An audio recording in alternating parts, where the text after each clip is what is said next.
کراہیت و غم کا انسان اگر شکار ہو گیا تو وہ سم اور ریا کی طرف چل پڑے گا. کراہیت و غم کے ساتھ ساتھ سم اور ریا بندھی ہوئی ہیں. اللہ کے دین کے وہ کام جو لوگوں کی نظر میں پسندیدہ ہوں صرف وہی کریں گے, اور لوگوں کو دکھا دکھا کر وہ کام کرنے کا دل چاہے گا کہ لوگ میری تعریف کریں. دیکھیں, جس کو تنقید بہت بری لگتی ہے پھر وہ یہ چاہتا ہے نا کہ میری تعریف ہوتی رہے. دین کا بس ایسا کام کروں جس میں کہ لوگ میری تعریف کریں. وہ چاہے گا کہ جو کام کروں لوگ سنیں اس کے بارے میں, ان کو پتا چلے, تو دکھا دکھا کر اس کا کام کرنے کو دل چاہے گا. وہ چاہے گا کہ جو میں اچھا کام کروں سب سنیں اس کے بارے میں. اس طرح دکھاوے کا اور ریا کا وہ شکار ہو جائے گا.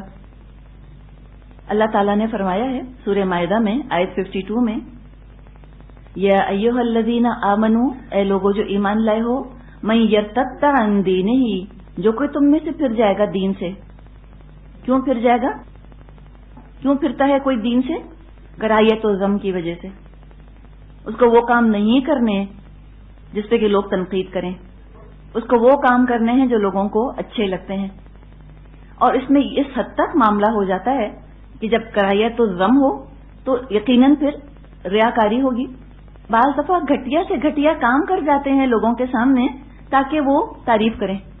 گھٹیا سے گھٹیا کام کر جائیں گے تعریف کی خاطر. اور اگر ان کو ڈر ہوگا تنقید کا تو بڑے سے بڑا اعلیٰ سے اعلیٰ کام چھوڑ دیں گے کہ کہیں تنقید نہ ہو جائے ہمارے اوپر. تو یہ ارتداد تک چیز لے جاتی ہے, رفتہ رفتہ دین چھوڑ دیتا ہے انسان. تو یہاں فرمایا گیا کہ اے ایمان والو, اگر کوئی تم میں سے پھرے گا اپنے دین سے تو کیا ہوگا؟ فَسَوْفَ يَأْتِ اللَّهُ بِقَوْمٍ, تو عنقریب اللہ ایک ایسی قوم لے آئے گا, يُحِبُّهُمْ, وہ محبت کرے گا ان سے, وَيُحِبُّونَهُ, اور وہ لوگ محبت کریں گے اللہ سے. أَذِلَّةٍ عَلَى الْمُؤْمِنِينَ, بہت نرم ہوں گے مومنوں پر. أَعِزَّةٍ عَلَى الْكَافِرِينَ, اور بڑے سخت ہوں گے وہ کفار کے اوپر. یجاہدون فی سبیل اللہ, وہ تو جہاد کریں گے اللہ کی راہ میں.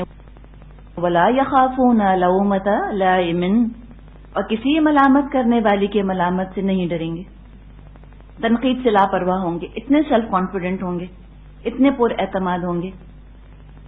اور یہ خوبیاں یہ معمولی نہیں ہیں. فرمایا ذالک فضل اللہ یؤتیہ من یشاء واللہ واسع علیم, یہ تو اللہ کا فضل ہے, جس کو چاہے عطا فرمائے. اللہ بڑی وسعت والا علم والا ہے. تو یہ تو مانگنے کی چیز ہے کہ اللہ ایسا نہ ہو کہ ہم کراہیت و غم کا شکار ہو کر اور ہم دین کا کام چھوڑ دیں. اس لیے کہ جیسے بھی ہم نے بات کی کہ یہ چیز انسان کو جو ہے وہ پھر ریاکاری کی طرف لے جاتی ہے. بہت ہی اللہ تعالیٰ سے دعا کرنی چاہیے کہ اللہ تعالیٰ اس بیماری سے ہمیں بچائے. دین کے معاملے میں کراہیت و غم یہ انسان کو آگے نہیں بڑھنے دیتی. دیکھیے, جو چلے گا دین کے راستے میں, خاص طور پہ ایسے معاشرے میں جہاں دین اجنبی ہے, اس کو تنقید کا سامنا تو لا محالہ کرنا ہوگا. پریپیئر ہو جائیں اس کے لیے, پہلے سے تیاری کر لیں اس کے لیے پہلے سے. جب انسان ذہنی طور پہ تیار ہوتا ہے اور جب وہ ریئل لائف سچویشن, حقیقی صورتحال سامنے آتی ہے تو اس کو ہلاتی تو ہے, لیکن اتنا نہیں کہ وہ دین چھوڑ کر الٹے قدموں لوٹ جائے. یہ نہیں ہوتا. تو یہ توقعات یاد ہے آپ کو, ہم نے تصور کی بات کی تھی. تصور کتنی بڑی طاقت ہے. تو اس میں تصور کی طاقت کو استعمال کیجئے کہ میں دین کے راستے میں آگے بڑھنے کی کوشش انشاءاللہ کر رہی ہوں, اور میرے ساتھ پرابلمز تو آئیں گے اور مجھے ان کو فیس کرنا ہے. حقیقی توقعات لگائیں گے تو صحیح تصور کو استعمال کر کے اپنے آپ کو ہم ذہنی طور پہ تیار کریں گے. انشاءاللہ پھر دین کے راستے میں کراہیت و غم انسان کو نقصان نہیں پہنچائے گی. والآخر دعوانا ان الحمد للہ رب العالمین. نحمدہ ونصلی علی رسولہ الکریم. اللہم آت نفسی تقواہا وزکیہا انت خیر من زکاہا انت ولیہا ومولاہا. اب اگلا جو ہمارا موضوع ہے وہ ہے کراہیت الموت, ڈسپلیجر وتھ ڈیتھ. کراہیت الموت, ریولژن آف ڈیتھ, موت کے ذکر پر ناراض ہونا. یہ آج کل ہم دیکھ رہے ہیں کہ کہ ایک ڈینائل کلچر بن چکا ہے اور تہذیب کے خلاف یہ بات سمجھی جاتی ہے کہ موت کا ذکر کہیں کیا جائے۔ حقیقت ہے کہ فطری طور پہ موت انسان کو پسند نہیں ہے۔ اسلام کا نقطہ نظر یہ ہے کہ موت کی تمنا یا موت کی دعا تو مت کرو، لیکن موت سے فرار بھی پسندیدہ نہیں کہ تم موت سے فرار حاصل کرنے کی کوشش کرو، اس کے بارے میں تم سوچو ہی نہ، بلاک آؤٹ کر دو بالکل، اپنی گفتگو سے، اپنی سوچ سے، ہر چیز سے موت کے لفظ کو یا موت کے تصور کو دور کر دیا جائے۔ یہ ہے دراصل کراہیت الموت جس کا یہاں ذکر کیا جا رہا ہے، اور یہ بھی ایک دل کی بیماری کا سبب بن جاتی ہے۔ موت تو آنی ہے، انڈسپیوٹڈ فیکٹ ہے، کوئی اللہ کو نہیں مانتا، کوئی رسول کو نہیں مانتا، کوئی آخرت کو نہیں مانتا، لیکن موت کو تو سبھی مانتے ہیں، اس کو تو آنا ہی آنا ہے۔ تو عقل مندی یہ ہے کہ انسان اس کو زندگی کی ایک حقیقت، تلخ حقیقت ہی صحیح لیکن حقیقت سمجھ کے اور اس کے لیے تیاری کرے۔ اللہ تعالیٰ نے فرمایا ہے آیت 185 سورت آل عمران میں 185 میں کہ کل نفس ذائقۃ الموت، ہر جان چکھنے والی ہے موت کا مزہ۔ موت کے بارے میں کہتے ہیں کہ death is the best guard, موت تو خود سب سے بڑی محافظ ہے، جب تک موت کا وقت نہیں آ جائے گا موت آ نہیں سکتی۔ وما كان لنفس ان تموت الا باذن الله كتابا مؤجلا، اور کوئی جان مرنے والی نہیں مگر یہ کہ اللہ کی اجازت سے، اور ایک وقت ہے جو کہ مقرر کر دیا گیا ہے۔ صحیح مسلم میں ایک حدیث ہے، عائشہ رضی اللہ عنہا سے روایت ہے، رسول اللہ صلی اللہ علیہ وسلم نے فرمایا من احب لقاء اللہ احب اللہ لقاءہ، جو اللہ کی ملاقات کو پسند کرتا ہے اللہ بھی اس کی ملاقات کو پسند کرتا ہے۔ ومن کرہ لقاء اللہ کرہ اللہ لقاءہ، اور جو اللہ سے ملنے کو ناپسند کرتا ہے اللہ بھی اس سے ملنے کو ناپسند کرتا ہے۔ اور اللہ سے کیسے ملاقات ہوگی؟ موت کے بعد ہی ہو سکتی ہے۔ عائشہ رضی اللہ عنہا فرماتی ہیں میں نے عرض کیا یا رسول اللہ کیا اس سے مراد موت کو ناپسند کرنا ہے؟ تو پھر تو ہم سب ہی موت کو ناپسند کرتے ہیں۔ آپ نے فرمایا یہ مطلب نہیں، بلکہ بوقت موت جب مومن کو اللہ کی رحمت، اس کی رضامندی اور جنت کی خوشخبری دی جاتی ہے تو وہ اللہ کی ملاقات کو پسند کرنے لگتا ہے، بس اللہ تعالیٰ بھی اس سے ملنے کو پسند کرتا ہے۔ اور کافر کو موت کے وقت جب اللہ کے عذاب اور اس کی ناراضی کی خبر دی جاتی ہے تو وہ اللہ کی ملاقات کو ناپسند کرنے لگتا ہے، اللہ بھی اس سے ملنے کو پسند نہیں کرتا۔ تو بات یہ ہے کہ انسان اپنے آپ کو اس طرح سے تیار رکھے کہ موت کے بعد اس کا انجام اچھا ہو، ورنہ اگر کراہیت رکھے گا وہ موت کی تو تیاری بھی نہ کرے گا۔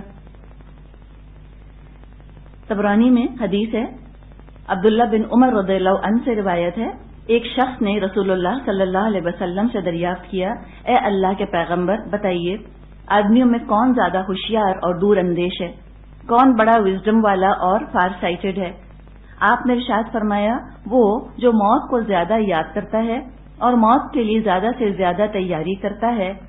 جو لوگ ایسے ہیں وہی دانش مند اور ہوشیار ہیں، انہوں نے دنیا کی عزت بھی حاصل کی اور آخرت کا اعزاز اور اکرام بھی حاصل کر لیا۔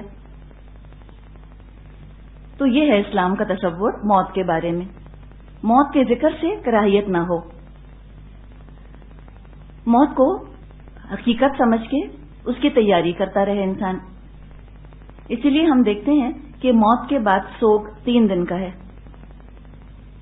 بہت لمبا سوگ منانا، بہت زیادہ سوگ منانا، یہ حب الدنیا کی علامت ہے۔ کراہیت الموت حب الدنیا کی علامت ہے۔ انتہا سے زیادہ افسوس کا اظہار کرنا، اور انتہا سے زیادہ افسوس کا اظہار کیا ہوگا کہ 3 دن سے زیادہ سوگ منایا جائے، یا موت پر بین کیا جائے، ماتم کیا جائے، گال پیٹے جائیں، گریبان پھاڑے جائیں۔ یہ کیا ہے؟ یہ کراہیت الموت میں چیز چلی جاتی ہے۔ مومن تو تیار ہوتا ہے موت کے لیے، اپنی بھی اور دوسروں کی بھی، اس کو پتا ہے مرنا سب کو ہے، تو چونکہ ذہنی طور پہ وہ تیار ہوتا ہے تو کسی کی موت کا سن کے ڈپریشن طاری نہیں ہوتا، نروس بریک ڈاؤن نہیں ہوتا۔ اسلام تو خوب تیاری کروا دیتا ہے موت کی۔ حدیث میں مضمون آتا ہے کہ موتو قبل ان تموتو، مر جاؤ اس سے پہلے کہ تمہیں موت آئے۔ کیسے مر جاؤ؟ یعنی کہ اپنی زندگی تم زندگی کی خاطر نہیں، اپنی زندگی تم موت کی خاطر گزارو، موت کی تیاری میں اپنی زندگی گزار دو۔ اور فرار تو اسے حاصل کرنا بیکار ہے۔ سورہ جمعہ میں اللہ تعالیٰ نے فرمایا ہے قُلْ إِنَّ الْمَوْتَ الَّذِي تَفِرُّونَ مِنْهُ فَإِنَّهُ مُلَاقِيكُمْ۔ اے نبی صلی اللہ علیہ وسلم ان سے کہہ دیجئے بے شک وہ موت جسے تم فرار حاصل کرنے کی کوشش کر رہے ہو وہ تو بے شک تم سے ملاقات کر کے رہے گی، تم ملنا چاہو یا نہ چاہو، موت تو تم سے ضرور مل لے گی آ کر۔ ہم اپنے معاشرے میں جملے سنتے ہیں کہ ہے بیچارہ اگر فلاں علاج کروا لیتا تو نہ مرتا۔ ایسے جملے یہ کیا ہے؟ یہ سب کراہیت الموت ہے۔ یہ کہنا کہ فلاں جگہ نہ جاتا تو نہ مرتا، یا ہم یہ سنتے ہیں کہ بے وقت مر گیا۔ بے وقت کوئی نہیں مرتا، جب موت کا وقت آ جاتا ہے تو انسان مرتا ہے، اور یہ چیز اوائڈ ہو نہیں سکتی۔ موت تو آنی ہی آنی ہے، جب وقت آ گیا موت آ جائے گی۔ سورہ نساء آیت 78 میں فرمایا اینما تکونوا یدرککم الموت ولو کنتم فی بروج مشیدہ، جہاں کہیں تم ہوگے موت تم کو پالے گی، چاہے تم زبردست قلعوں کے اندر بھی اپنے آپ کو قید کر لو۔ جو موت کی تیاری کرتا رہتا ہے، جیسے کہ نبی اکرم صلی اللہ علیہ وسلم نے فرمایا کہ کثرت سے تم موت کو یاد کرو۔ فائدہ کیا ہوتا ہے؟ فائدہ یہ ہوتا ہے کہ انسان کے اندر قناعت آ جاتی ہے، کنٹینٹمنٹ۔ اس کو یاد رہتا ہے کہ بہت تھوڑی دیر کے لیے مجھ کو اس دنیا میں وقت گزارنا ہے، پھر تو چلا جانا ہے مجھ کو یہاں سے۔ تو جتنا اس کے پاس ہوتا ہے وہ اس پر مطمئن ہو جاتا ہے، کنٹینٹ ہو جاتا ہے۔ دوسرا فائدہ، اس میں نیکی کرنے کا شوق اور نیکی کی رغبت پیدا ہو جاتی ہے۔ اس کو پتا ہے کہ موت کے بعد نیکیاں مجھے بہت فائدہ دیں گی، نیکیاں آسان ہو جاتی ہیں، ہلکی ہو جاتی ہیں، بلکہ انسان کی زندگی کا وہ شوق بن جاتی ہیں۔ نشاط کے ساتھ نیکی کرتا ہے انسان۔ نشاط کیا ہے؟ It's a type of energy, ایک طرح کی قوت ہے جو انسان کے اندر پیدا ہوتی ہے، جو نیکیاں کرنا دلچسپ اور خوشگوار بنا دیتی ہے۔ یہ قوت نشاط کے ساتھ، شرح صدر جس کو ہم کہیں، کھلے دل کے ساتھ خوشی خوشی عبادت کرتا ہے انسان۔ اور تیسرا فائدہ یہ ہے موت کو یاد رکھنے کا کہ جو ہی کوئی گناہ ہو جائے فوراً استغفار کر کے گناہ سے وہ نجات حاصل کر لیتا ہے، بخشش کی دعا کر لیتا ہے، فوراً رجوع کر لیتا ہے، منیب ہوتا ہے، اللہ کی طرف رجوع کرنے والا ہوتا ہے ایسا شخص۔ اور موت سے فرار یہ کفار اور منافقوں کی خاص نشانی ہے۔ موت سے فرار حاصل کرنے کی تمنا کفار اور منافقوں میں ہوتی ہے۔ ہم نے پڑھا ہے سورہ بقرہ میں کہ ان میں سے تو ایک یہ چاہتا ہے کہ اس کی ہزار برس کی زندگی ہو جائے، مرنا نہیں چاہتے، دنیا ہی میں رہنا چاہتے ہیں۔ اور مومن، کسی نے ایک شعر کہا ہے، وہ شعر تو یاد آ نہیں رہا، مضمون اس کا یہ ہے کہ موت کے ذکر سے ان کے چہروں پر تو مسکراہٹ آ جاتی ہے، اس لیے کہ وہ جانتے ہیں کہ محبوب سے ملاقات میں جو چیز حائل ہے وہ یہ زندگی ہی تو ہے، یہ زندگی ختم ہوگی، موت آئے گی، اللہ تعالیٰ سے ملاقات ہو جائے گی۔ ایک ہمارے جاننے والے ہیں، اللہ تعالیٰ دل کا حال بہتر جانتا ہے، لیکن دیکھنے میں بہت متقی، بہت اللہ والے ہیں، اللہ سے محبت کرنے والے ہیں۔ ان کا ایک دفعہ فون آیا میرے ہسبینڈ کے پاس، انہوں نے کہا کہ مجھے آپ کو 2 خبریں سنانی ہیں، ایک بری خبر ہے، ایک اچھی خبر ہے۔ تو انہوں نے کہا کہ بری خبر یہ ہے کہ مجھے کینسر ہو گیا ہے اور ڈاکٹرز نے کہا ہے کہ بس اب چند مہینے کی میری زندگی ہے، اور اچھی خبر یہ ہے کہ ان قریب میں اپنے رب سے ملنے والا ہوں، اپنے رب سے ملاقات کرنے والا ہوں۔ اب آپ دیکھیں یہ کون کہہ سکتا ہے کہ جس کے دل میں واقعی اللہ کی محبت ہے، تو یہ موت جو ہے وہ اتنی خوفناک، اتنی بھیانک نہیں رہتی. اسلام کے تو بہت احسانات ہیں ہمارے سروں کے اوپر. بہت بڑا ایک احسان جو اسلام نے کیا ہے انسانوں پر وہ یہ کہ موت میں سے کراہیت نکال دی ہے، خوف اور ڈر اور انسرٹنٹی نکال دی ہے کہ پتہ نہیں کیا ہوگا. وسوسے اور اندیشے نکل گئے ہیں موت کے ذکر کے ساتھ. اب ایگزیکٹلی پتہ ہے کہ موت کے بعد ہونا کیا ہے. بالکل ایگزیکٹلی پتہ ہے کہ موت کے بعد کیا ہوگا ہمارے ساتھ، کیا چیزیں کام آئیں گی. بھرپور تیاری کروا دی ہے قرآن نے اور حدیث نے ہم کو موت کی. تو یہ تو سارے موت کو یاد رکھنے کے فائدے ہیں. لیکن جو موت سے فرار حاصل کرتا ہے اس میں 3 خرابیاں پیدا ہو جاتی ہیں. حرص اور طمع، قناعت اٹھ جاتی ہے، بس نہیں چلتا کتنا کچھ جمع کر لے، سبھی کچھ لے لے. پھر گناہوں کی کثرت کے ساتھ گناہ کرتا ہے اس لیے کہ موت اس کو یاد ہی نہیں. اور تیسری چیز یہ کہ گناہ پر کوئی افسوس نہیں، کوئی شرمندگی نہیں. نبی اکرم صلی اللہ علیہ وسلم نے فرمایا فَأَكْثِرُوا ذِكْرَ هَاذِمِ اللَّذَّاتِ، کثرت کے ساتھ لذتوں کو ختم کرنے والی چیز کو یاد کیا کرو. اور وہ کیا ہے؟ الموت، موت کو. آپ دعا کیا کرتے تھے اللہم ارنی الاشیاء کما ہی، اللہ تو دکھا دے مجھ کو چیزوں کی اصل حقیقت جیسے کہ وہ ہیں. ہم بھی دعا کریں اللہ تعالیٰ سے کہ اللہ جو اس زندگی کی جتنی حقیقت ہے وہ تو ہمیں بتا دے، ہمارا دل بھی ٹھک جائے. قرآن تو بار بار کہتا ہے نا وَمَا الْحَيَاةُ الدُّنْيَا إِلَّا مَتَاعُ الْغُرُورِ، دنیا کی زندگی تو کچھ بھی نہیں مگر دھوکے کا سامان ہے. کتنا رہے تم اس کے اندر، یومن او بعد یوم لم یلبثوا الا عشیۃ او ضحاها. قیامت کے دن لوگ کہیں گے ہم تو نہیں رہے وہاں مگر عشیۃ، رات کی ایک گھڑی، او ضحاها، یا دن کی ایک گھڑی. بہت تھوڑی دیر رہ کر آئے، زیادہ نہیں رہے. تو یہ زندگی اتنی چھوٹی سی ہے اور اس کے بعد موت کا سفر شروع ہوگا اور اس کے بعد پھر آخرت تک ہم پہنچ جائیں گے. تو اللہ کرے کہ ہمیں چیزوں کی حقیقت صحیح طرح سے نظر آ جائے تاکہ پھر ہم موت سے فرار حاصل کرنے کا نہ سوچیں، اس لیے کہ موت سے فرار ہے نہیں اور یاد اس کو رکھیں گے تو اس کی تیاری کریں گے.